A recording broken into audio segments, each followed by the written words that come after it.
கர்த்தருக்கு ஸ்தோத்திரம் உண்டாவதாக. இந்த காலை நேரத்திலே ஆண்டவர் நம் அனைவரையும் அவருடைய ஆலயத்துக்கு கொண்டு வந்ததற்காக ஆண்டவருக்கு நான் நன்றி செலுத்துகிறேன். செய்திக்காக தெரிந்து கொண்ட வேத பகுதி 2 கொரிந்தியர்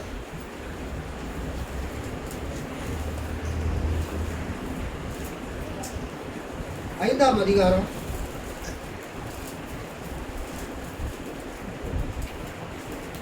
16 19 வரைக்கும் நான் வாசிக்கிறேன்.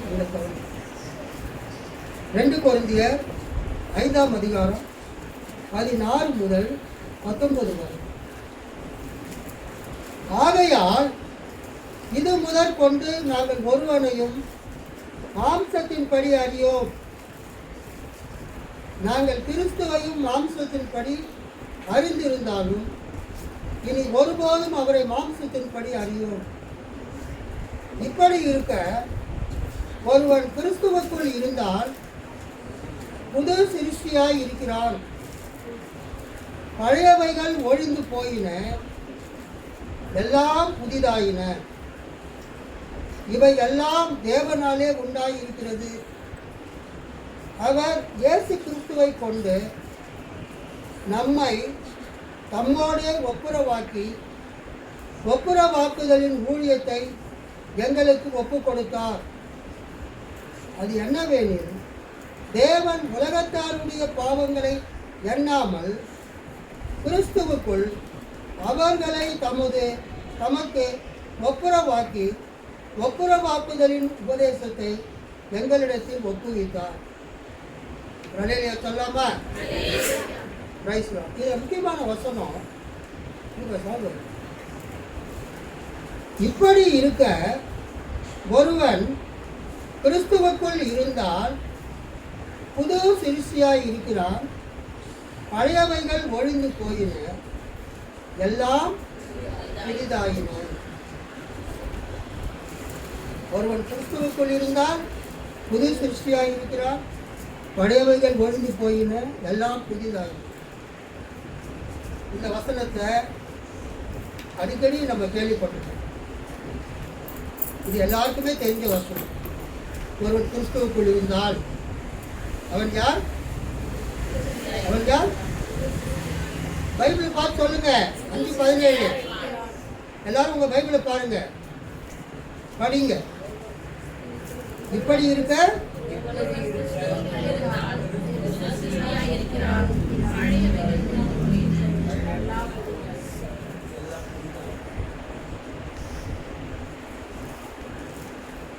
நிறைய பேர் என்ன பிரசவம் பண்ணுவாங்க அல்லது என்ன நினைச்சிட்டு இருப்பாங்கன்னா, ஒரு ஆள் நல்லா தண்ணி அடிக்கிறாரு,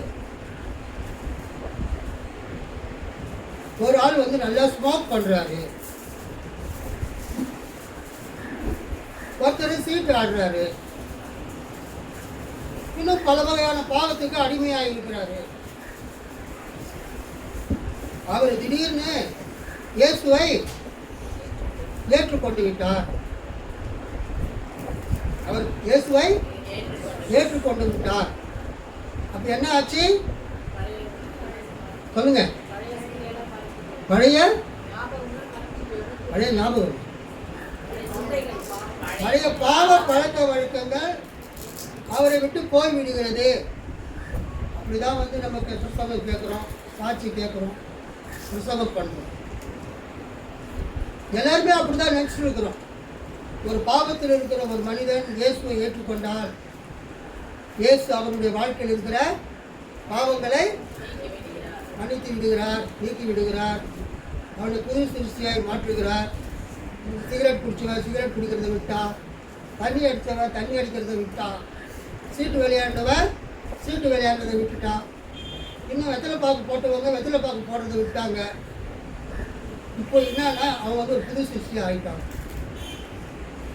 அப்படிதான் நிறைய பேர் நம்ம புஸ்தகத்தை கேட்டுட்டு இருக்கோம், புஸ்தகமும் பண்ணிட்டு இருக்கோம். ஆனால் உண்மையிலேயே அந்த அர்த்தம் இங்கே கிடையாது. அல்லேலூயா. அந்த அர்த்தத்தில் இந்த வசனத்தை நம்ம பார்க்கக்கூடாது. சில மொழிபெயர்ப்புகளை நம்ம பார்த்தோம்னா சில டிஃப்ரெண்ட் பைபிள் டிரான்ஸ்லேஷன்ஸ் பார்க்கறதுக்கு அப்படிதான் இருக்கும். உதாரணமா ஆம்பிளிஃபைட் பைபிள்னு ஒரு பைபிள் இருக்குது. அந்த ஆம்பிளிஃபைட் பைபிளில் எப்படி மொழிபெயர்த்திருக்கிறாங்கன்னா,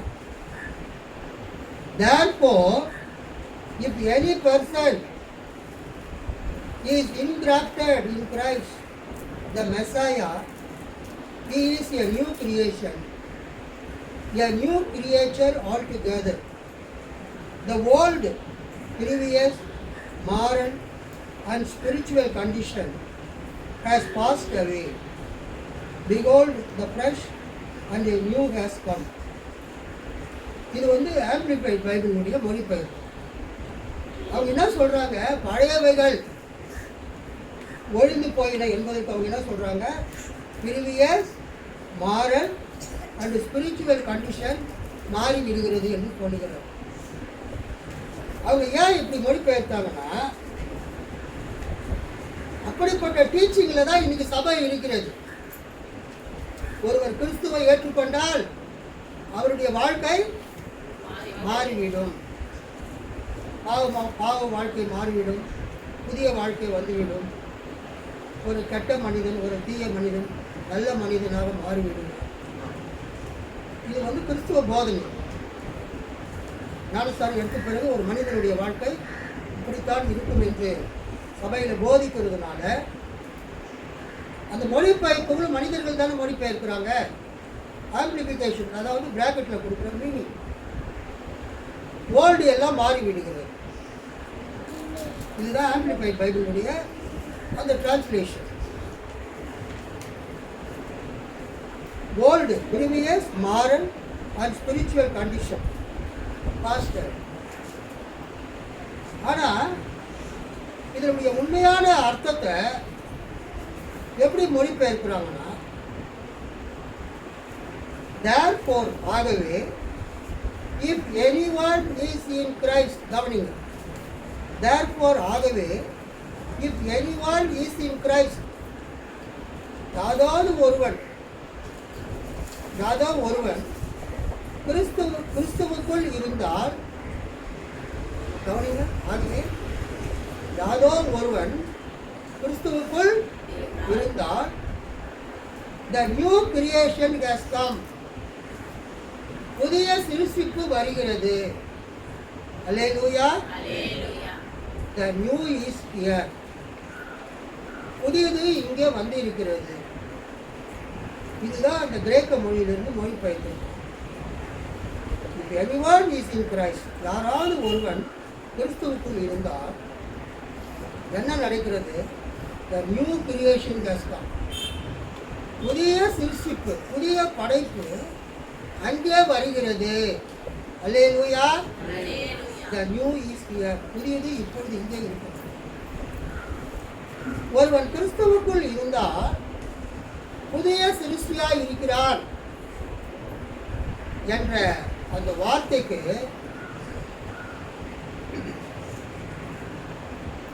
நாம் அர்த்தத்தை கண்டுபிடிக்க வேண்டும் என்றால், அந்த புதிய சிருஷ்டிப்பு, புதிய படைப்பு என்ற வார்த்தைக்கு நாம் அர்த்தத்தை பார்க்கணும். What is called new creation? புதிய படைப்பு, புதிய சிருஷ்டிப்பு என்றால் என்ன? புதிய சிருஷ்டிப்புன்னு ஒன்று இருந்தா அப்படின்னா இன்னொன்று என்ன இருக்கணும் சொல்லுங்க? பழைய சிருஷ்டிப்புன்னு ஒன்று இருக்கணும். நான் இப்போ புது கார் வாங்கினேன் அப்படின்னு நீங்கள் சொல்றீங்க, அதுக்கு என்ன அர்த்தம்? ஏற்கனவே ஒரு பழைய காரு உங்ககிட்ட இருந்தது. அந்த பழைய கார் ஒன்று இருந்தது, அதை நீங்கள் விற்றுட்டீங்க அல்லது எக்ஸ்சேஞ்ச் ஆஃபரில் கொடுத்துட்டீங்க. இப்போ புதுசாக ஒரு கார் நீங்கள் வாங்க. ஒரு மனிதன் கிறிஸ்துவுக்குள் இருந்தால் அங்கே புதிய சிருஷ்டிப்பு வருகிறது.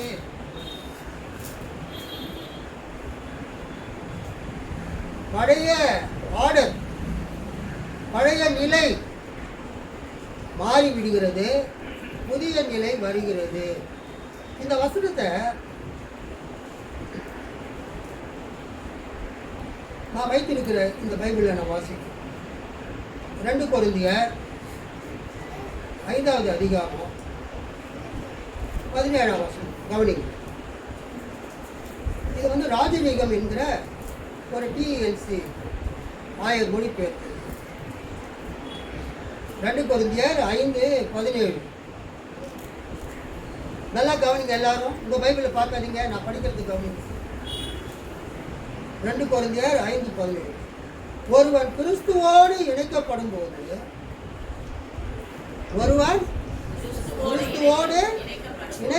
போது ஒரு புதிய உலகம் தோன்றுகிறது. கைத்தட்டி ஆண்டவர் மகிமை. பாரதியாருடைய பேரன் எங்க இருக்கிறார்? நல்லா கவனிங்க. ஒருவன் கிறிஸ்துவோடு சொல்லுங்க இணைக்கப்படும் போது, ஒருவன் கிறிஸ்துவோடு இணைக்கப்படும் போது ஒரு புதிய உலகம் தோன்றுகிறது.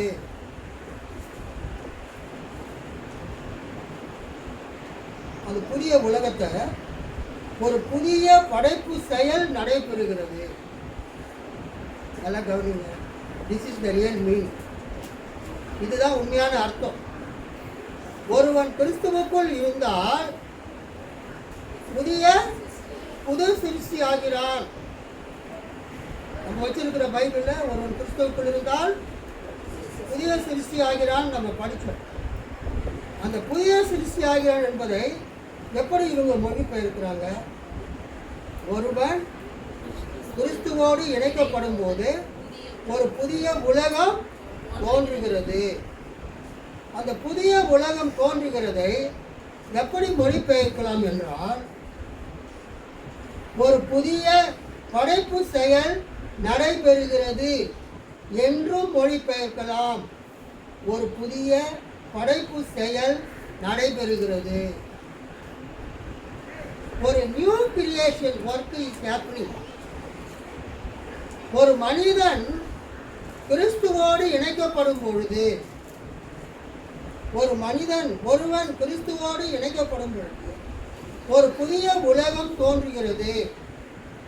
பழைய உலகம் கடந்து போயிற்று, இதோ புதியதொன்று தோன்றியுள்ளது. ஒருவன் கிறிஸ்துவோடு இணைக்கப்படும் போது அவன் ஒரு புதிய படைப்பு ஆகிவிட்டான். அல்லேலூயா. ஒருவன் கிறிஸ்துவோடு இணைக்கப்படும் போது அவன் ஒரு புதிய படைப்பு ஆகிவிட்டான். பழைய வாழ்க்கை முடிந்துவிட்டது, புதிய வாழ்க்கை தொடங்கிவிட்டது என்று மொழிபெயர்க்கலாம். நான் ஏன் இந்த வசனத்தை இன்றைக்கு எடுத்துக்கொண்டேன் என்றால், நம்முடைய சபையில் சிலர் ஞானஸ்தானத்துக்கு ஒப்பு கொடுத்திருக்கிறார். யார் யார் ஞானஸ்தானத்துக்கு ஒப்பு கொடுத்திருக்கிறீங்க? கை தூக்குங்க.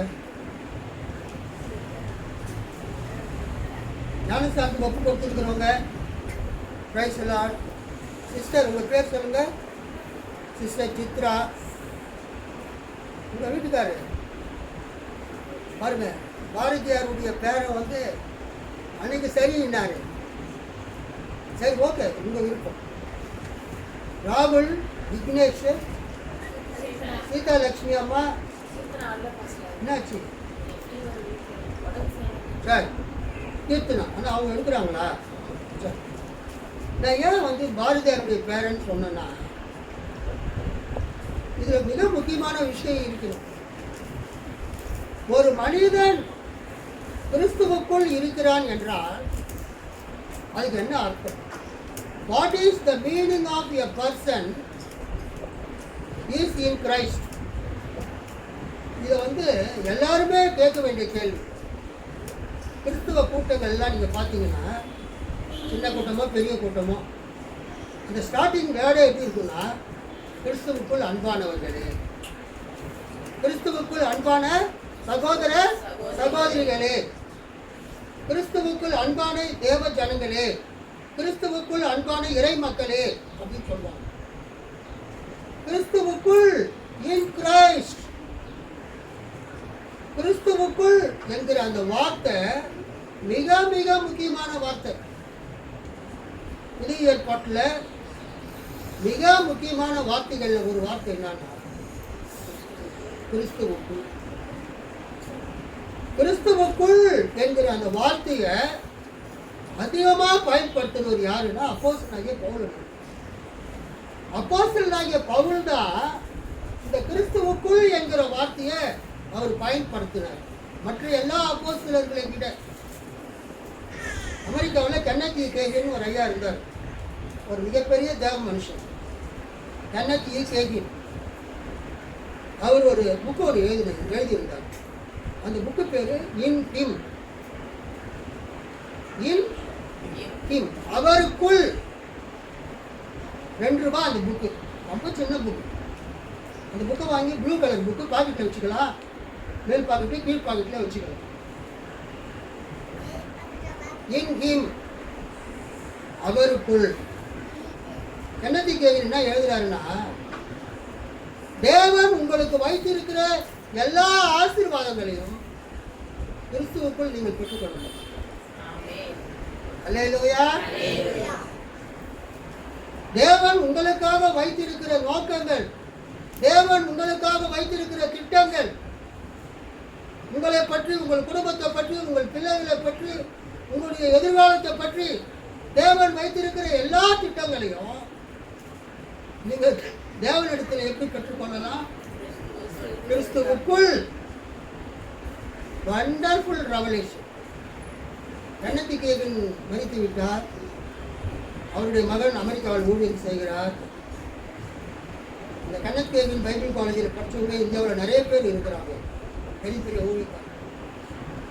கிறிஸ்துவத்தில் சாம்பி செல்லதுரை அவர் தான் அந்த புக்கை, அவங்க அப்பா எல்லாம் சேர்ந்து தான் அந்த புக்கை வெளியிட்டாங்க. இன் ஹிம், அவருக்குள். ரொம்ப சின்ன புக்கு, பாக்கெட் சைஸ் புக். அவர் சொல்றாரு, புதிய ஏற்பாட்டை ஒரு 30 வருஷத்துக்கு முன்னால அந்த புக்கை நான் வாங்கி படித்தேன், 30 years ago. அவர் சொல்றாரு, நான் புதிய ஏற்பாட்டை இது வரைக்கும் 500 தடவை படிச்சிருக்கிறேன். கைத்தட்டி ஆண்டவர் மையப்படுத்தலாம். கென்னதி கேகின் எத்தனை தடவை படித்தாரா? 500 times. 500 தடவை நான் புதிய ஏற்பாடை படிச்சிருக்கிறேன். எஸ்பெஷலி நிருபங்கள் ரொம்ப 500 தடவை புதிய ஏற்பாடை படிச்சிருக்கிறாரு. அதில் நிருபத்துக்கு ரொம்ப முக்கியத்துவம் கொடுத்துருக்கிறாரு. அதில் நான் ஆராய்ச்சி பண்ணேன். இந்த in him, through him, by him, அவருக்குள், அவர் மூலமாக, அவராலே, கிறிஸ்துவுக்குள், கிறிஸ்துவின் மூலமாக, கிறிஸ்துவினாலே என்கிற வார்த்தையை நான் ஆராய்ச்சி பண்ணும்போது கர்த்தர் எனக்கு ஒரு பிரகாசமுள்ள மனக்கண்களை கொடுத்தார். அல்லேலூயா. ஏன் என்றால் தேவனுடைய அனைத்து ஆசீர்வாதங்களையும் கிறிஸ்துவுக்குள் நீங்கள் பெற்றுக்கொள்ள முடியும். தேவன் உங்களை கிறிஸ்து இயேசுவுக்குள் உன்னதங்களிலே ஆசீர்வதித்திருக்கிறார். Through Christ, by Christ, in Christ, God has blessed. கிறிஸ்துவுக்குள், கிறிஸ்துவின் மூலமாக, கிறிஸ்துவின் வழியாக தேவன் உங்களை ஆசீர்வதித்திருக்கிறார். அல்லேலூயா. ஆக அவருடைய நிருபங்களில் கிறிஸ்துவுக்குள் என்கிற வார்த்தை அதிகமாக வரக்கூடியது. கிறிஸ்துவையும் ஒரு விசுவாசியையும் இணைக்கக்கூடிய வார்த்தை தான் கிறிஸ்துவுக்குள்.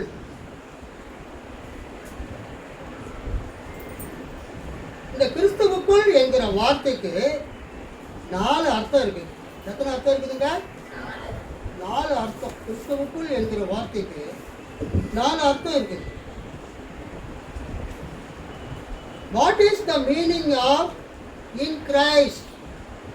கிறிஸ்துவுக்குள் என்ற வார்த்தையினுடைய பொருள் என்ன? So that if anyone is in Christ, ஆகவே யாராவது ஒருவர் கிறிஸ்துவுக்குள் இருந்தால் there is a new creation. அல்லேலூயா. யாராவது ஒருவர் கிறிஸ்துவுக்குள் இருந்தால் அங்கு என்ன இருக்கிறது? புதிய சிருஷ்டிப்பு இருக்கிறது, நியூ கிரியேஷன் இருக்கிறது, புதிய படைப்பு இருக்கிறது. ஆக கிறிஸ்துவுக்குள் என்ற வார்த்தைக்கு என்ன அர்த்தம்? To belong to Christ through faith.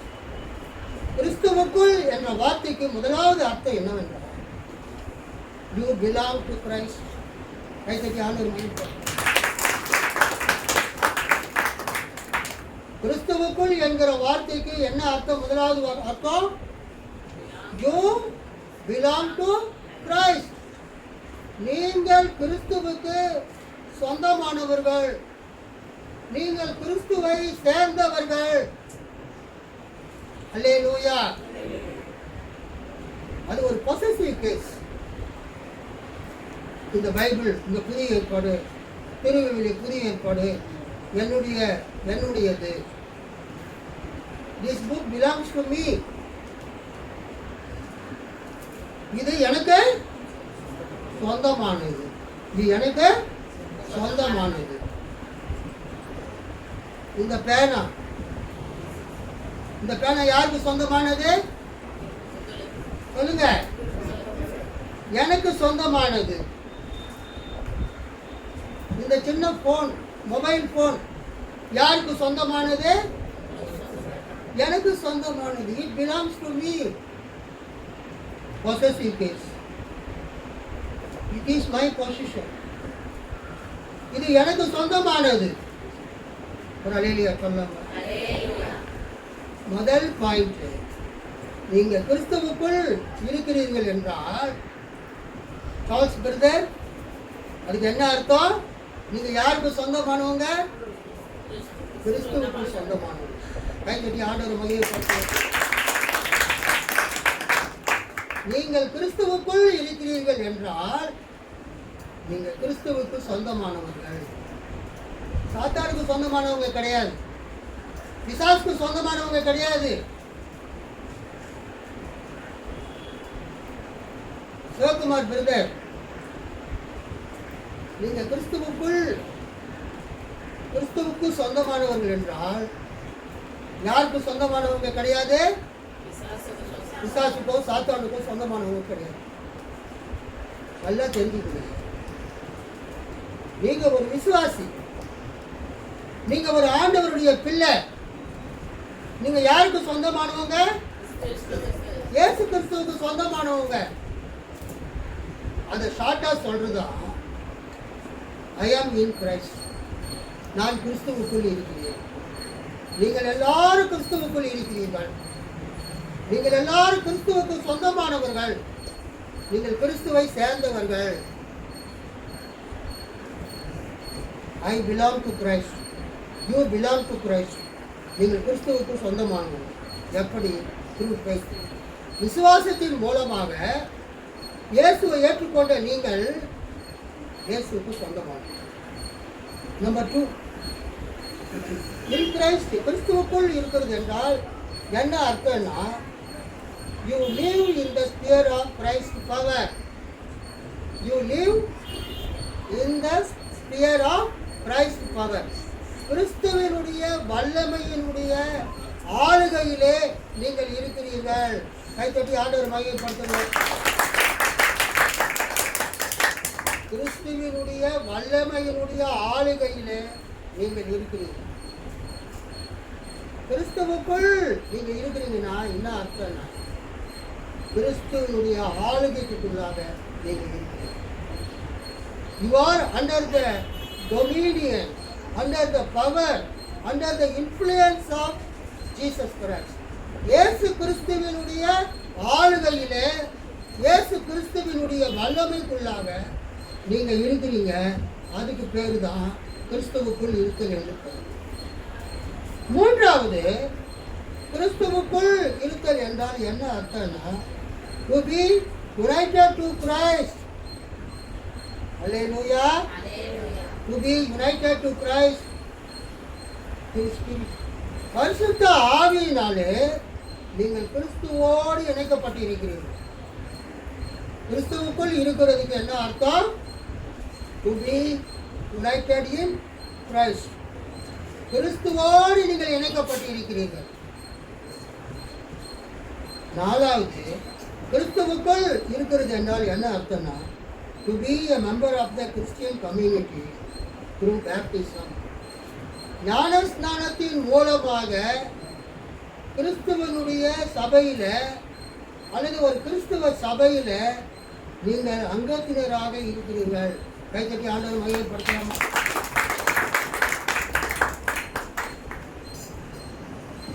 கிறிஸ்துவுக்குள் இருத்தல் என்பது கிறிஸ்துவுக்கு சொந்தமானது. நீங்கள் கிறிஸ்துவுக்கு சொந்தமானவர்கள்.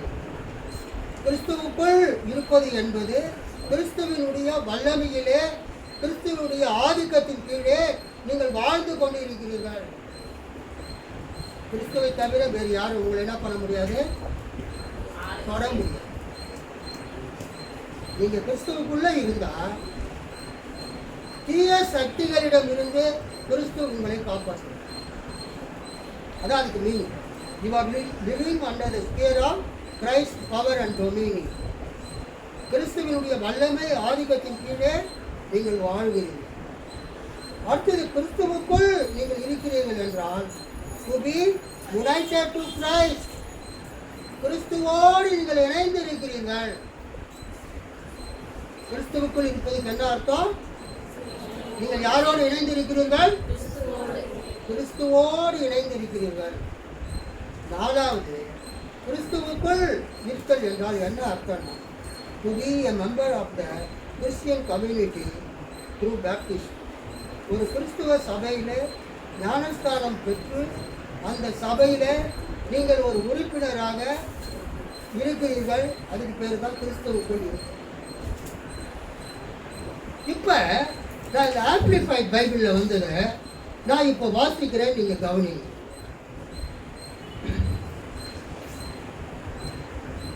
Therefore, if any person is engrafted in Christ. நீங்க ஒட்டு மரம் கேள்விப்பட்டிருக்கிறீங்களா? ஒட்டு மரம். ஒட்டு மரம்னா என்னது? ஏற்கனவே ஒரு மரம் இருக்கும், அந்த மரத்து கூட இன்னொரு மரத்தினுடைய கிளையை கொண்டு வந்து நீங்க சேர்க்கிறீங்க. அப்ப என்ன ஆகுதுங்க? ஏற்கனவே இருக்கிற மரம் வந்து கிறிஸ்துவாகிய மரம், நீங்க வந்து விசுவாசிகள் ஆகிய ஒட்டு மரம். நீங்க சேர்க்கும் போது என்ன நடக்கிறது? அந்த மரத்தில் இருக்கக்கூடிய அந்த கனி இந்த சேர்க்கப்பட்ட மரத்துக்கு செல்லுகிறது. அப்ப therefore if any person is in Christ, யாராவது ஒரு மனிதன் கிறிஸ்துவுக்குள் இருந்தால் அதுக்கு அவங்க என்ன கொடுத்திருக்கிறாங்க? engrafted. If any person is engrafted in Christ, கிறிஸ்துவுக்குள் ஒரு மனிதன் ஒட்டு மரத்தை போல ஒட்டு போடப்பட்டால், சேர்க்கப்பட்டால், ஒரு செடியை மற்றொரு செடியுடன் ஒட்டு போடுதல். ஏற்கனவே ஒரு மாமரம் இருக்குது, இன்னொரு நல்ல மாமரத்தை கொண்டு வந்து இந்த செடியில சேர்க்குறீங்க. அப்போ என்ன நடக்கிறது? அந்த நல்ல மாமரத்தினுடைய செடியினுடைய அந்த அந்த சாறு, இந்த சத்துக்கள் எல்லாம் இந்த மரத்துக்கு போய் இந்த மரம் நல்ல கனிகளை கொடுக்க ஆரம்பிச்சு. அப்ப கிறிஸ்துவுக்குள் நீங்கள் இருக்கும் பொழுது என்ன நடக்கிறது என்றால், நீங்கள் ஒரு புதிய படைப்பாக மாறுகிறீர்கள். இல்லையா? ஒரு புதிய படைப்பாக மாறுகிறீர்கள். நீங்கள் கிறிஸ்துவுக்குள் இருக்கும்போது, கிறிஸ்துவோடு இணைக்கப்படும் போது, கிறிஸ்துவனுடைய வல்லமையிலே நீங்கள் வாழும் பொழுது, கிறிஸ்துவனுடைய வல்லமையிலே நீங்கள் இருக்கும் பொழுது என்ன நடக்கிறது என்றால், ஒரு புதிய சிருஷ்டிப்பு, ஒரு புதிய படைப்பு அங்கு வருகிறது. அல்லேலூயா. கர்த்தருக்கு ஸ்தோத்திரம். யூதர்கள் இயேசு கிறிஸ்துவின் காலத்திலும் இயேசு கிறிஸ்துவின் காலத்துக்கு முன்பதாகவும் நான் கொடுத்து விடுகிறேன். அவங்க நியூ கிரியேஷனுக்கு என்ன விளக்கம் கொடுத்தாங்க? புதிதாக ஒரு மனிதன், ஒரு விக்கிரகத்தை வணங்கக்கூடிய ஒரு மனிதன் மெய்யான தேவனிடத்திற்கு வந்து அவன் விருத்த சேதனம் பெற்று தண்ணீரிலே மூழ்கி அவன் எழுந்து அவன் கர்த்தருக்கு போய் பலி செலுத்தும் போது அவன் ஒரு புது சிருஷ்டியாக மாறுகிறான். Hallelujah.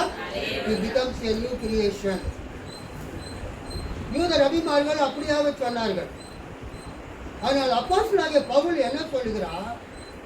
ஒரு மனிதன் கிறிஸ்துவுக்குள் வரும்பொழுது, கிறிஸ்துவுக்குள் வாழும் பொழுது, அந்த மனிதனுடைய வாழ்க்கை ஒரு புதிய சிருஷ்டிப்பாக மாறும். அல்லேலூயா.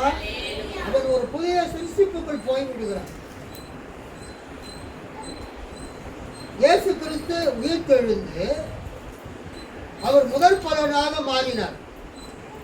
அப்படின்னா என்ன அர்த்தம்னா, யூதர்களுக்கு ஒரு நம்பிக்கை இருந்தது. இப்போது இருக்கிற உலகம் ஒரு நாள் அழிந்து புதிய உலகம் ஆரம்பிக்கும்.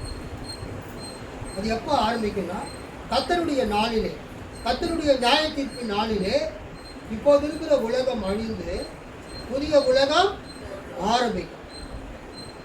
A new age will happen. ஒரு புதிய உலகம் ஆரம்பிக்கும்.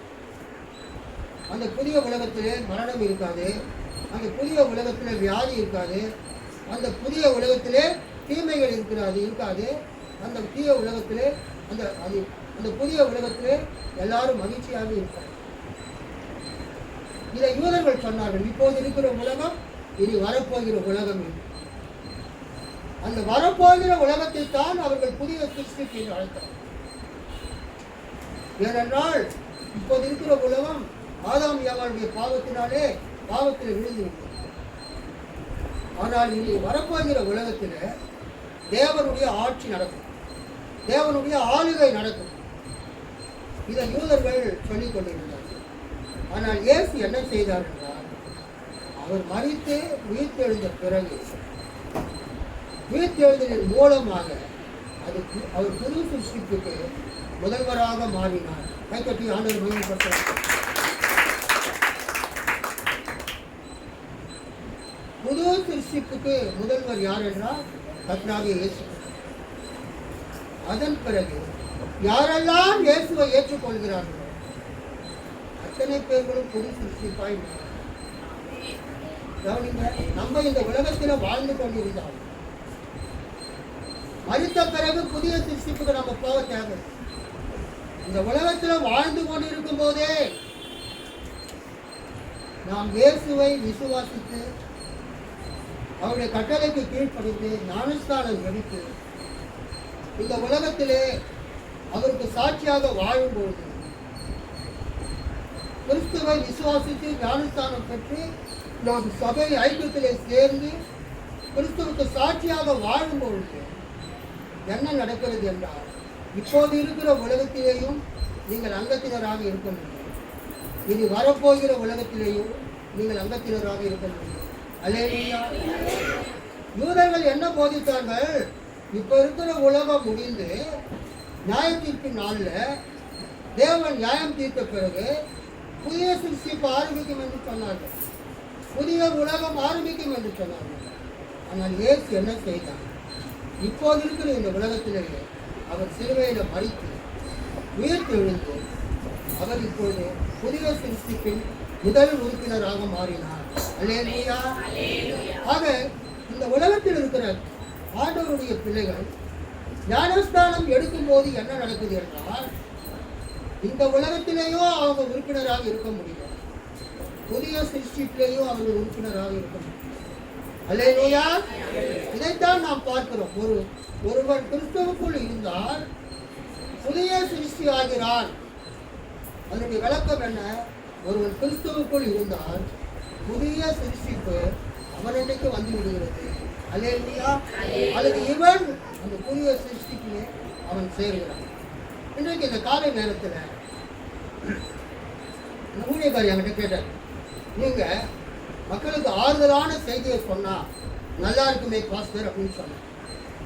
உங்களுக்கு ஆறுதலான செய்தி என்னன்னா, கிறிஸ்துவுக்குள் நீங்கள் வாழும்போது தேவன் உங்களுக்காக வைத்திருக்கிற எல்லா ஆசீர்வாதங்களையும் நீங்கள் பெற்றுக்கொள்ள முடியும். அல்லேலூயா. பரலோகம் போன பிறகு அல்ல, இந்த உலகத்தில் வாழ்ந்து கொண்டிருக்கும்போது கிறிஸ்துவனுடைய அந்த சீஷியாக நீங்கள் வாழும்போது ஆண்டவருடைய அனைத்து ஆசீர்வாதம் உங்களுக்கு வந்து விடுகிறது. வருகிற நாட்களில் நாம் தொடர்ந்து இந்த செய்தியை நாம் கேட்கலாம். ஏனென்றால் ஒருவன் கிறிஸ்துவுக்குள் இருந்தால் புதிய சிருஷ்டிப்பு அவன் அன்றைக்கு வந்துவிடுகிறது. கண்களை மூடினான்.